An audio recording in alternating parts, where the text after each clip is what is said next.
I'm Melissa Sotata, staying in Fulani at 36. I'm working here.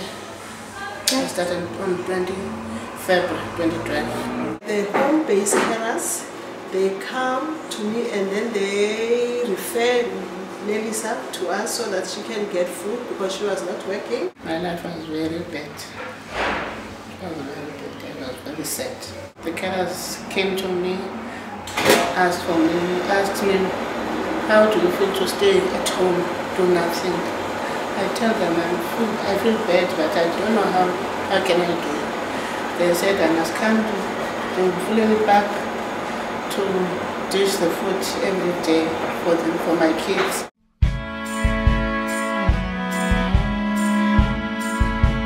There was a post of cooks for ECD program, and what we do, we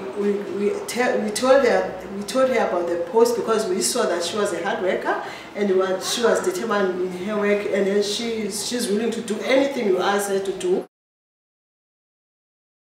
I was very nervous, especially when the day of the interview, I was very nervous. They called me, they said, come, here is your job now.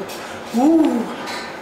I feel very happy because today I'm going to be a mama, a real mama who can feed her kids. Now she can feed her children, or she's a breadwinner now, and the house is a little bit improved. I feel very happy now because I'm working every day. My house is hot, it's warm.